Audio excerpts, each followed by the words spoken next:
أعوذ بالله من الشيطان الرجيم. بسم الله الرحمن الرحيم.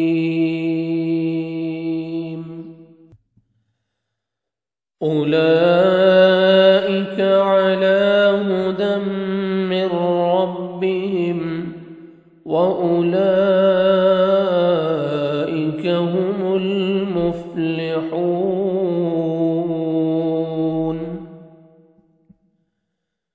إن الذين كفروا سواء عليهم أأنذرتهم أم لم تنذرهم لا يؤمنون.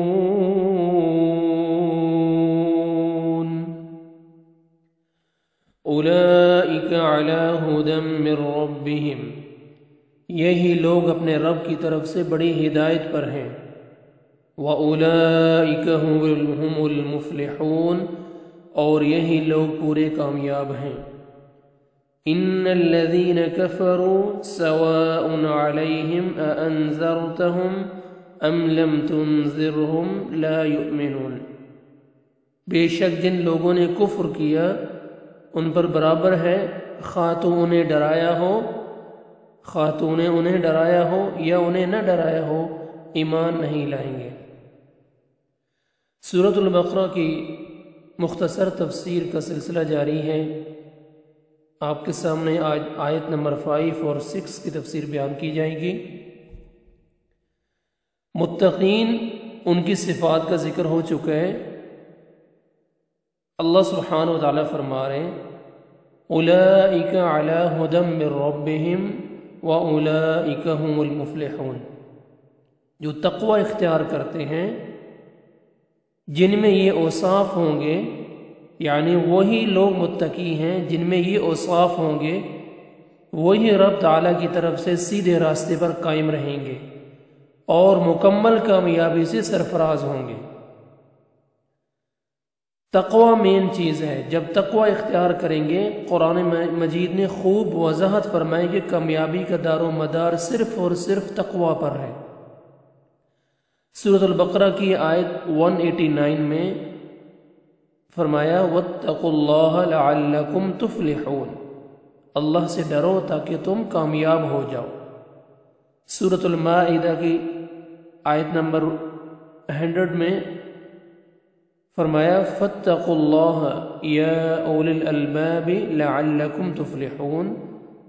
پس اللہ سے ڈرو اے عقل والو تاکہ تم فلاح پاؤ. کامیابی چاہیے تو تقوی اختیار کرنا پڑے گا. کامیابی کا دار و مدار ہی تقوی ہے. فَاتَّقُوا اللَّهَ لَعَلَّكُمْ تُفْلِحُونَ. کامیابی چاہیے تو تقوی اختیار کرنا پڑے گا. إِنَّ الَّذِينَ كَفَرُوا سَوَاءٌ عَلَيْهِمْ أَأَنذَرْتَهُمْ أَمْ لَمْ تُنذِرْهُمْ لَا يُؤْمِنُونَ. بے شک جن لوگوں نے کفر کیا ان پر برابر ہے، خواہ تو نے انہیں ڈرایا ہو یا نہ ڈرایا ہو، ایمان نہیں لائیں گے. نبی کریم صلی اللہ علیہ وسلم کی شدید خواہش تھی کہ سب لوگ مسلمان ہو جائیں، لیکن اللہ تعالی نے فرمایا کہ اپنی کرتوت اور اعمال کے باعث کچھ لوگ ایسے بھی ہیں کہ ایمان ان کے نصیب میں ہی نہیں.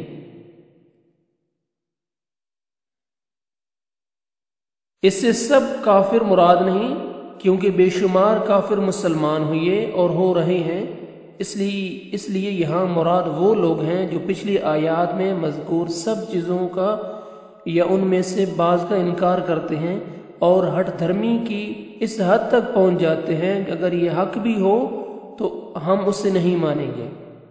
جیسا کہ ابو جہل اور اس کے ساتھی وغیرہ اور بعض مدینہ کے جو یہودی تھے، ہٹ دھرمی اور ضد اس حد تک پہنچ جاتے تھے کہ اگر حق بھی سامنے آ جاتا تو نہ مانتے، انکار کر دیتے تھے.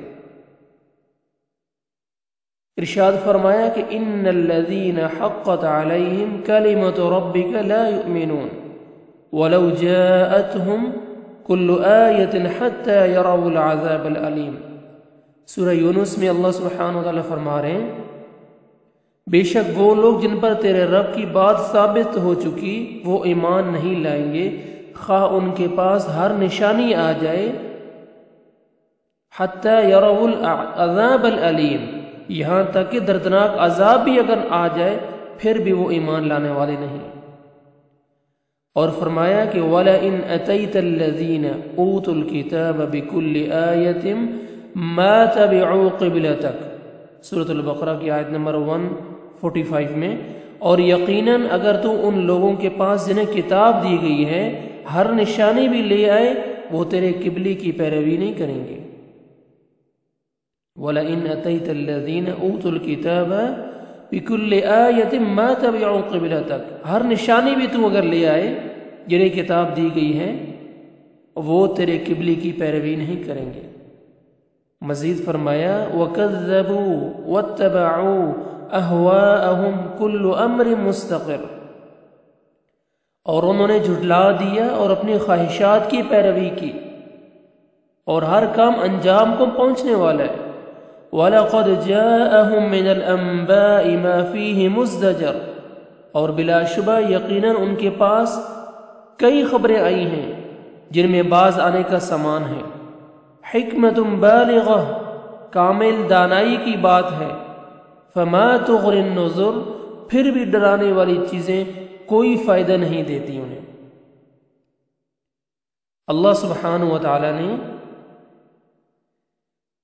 مختلف مقامات پر ارشاد فرمایا کہ جتنی بھی دلیلیں آپ لے آئیں ان کے لیے، انہوں نے کرنی اپنے خواہشات کی پیروی ہے، ان کے سامنے حق بھی بیان ہو جائے انہوں نے پھر بھی عطا کیا، فرمایا کہ حتی یروا العذاب العلیم، دردناک عذاب بھی اگر آ جائے اس کو بھی دیکھ لیں پھر بھی انہوں نے ایمان نہیں لانا۔ تو یہ مختصر سی تفسیر آپ کے سامنے آیت نمبر 5 کی اور 6 کی بیان کی ہے۔ اللہ سبحانہ و تعالی ہمیں تقوی اختیار کرنے کی اور جو متقین لوگوں کی پہلی صفات بیان کی گئی ہیں اللہ سبحانہ و تعالی ہمارے اندر بھی اوصاف پیدا فرما دے، اور اللہ سبحانہ و تعالی ہمارے اندر بھی اپنا خوف پیدا فرما کے دین کا تابع بنائے۔ السلام علیکم ورحمۃ اللہ وبرکاتہ۔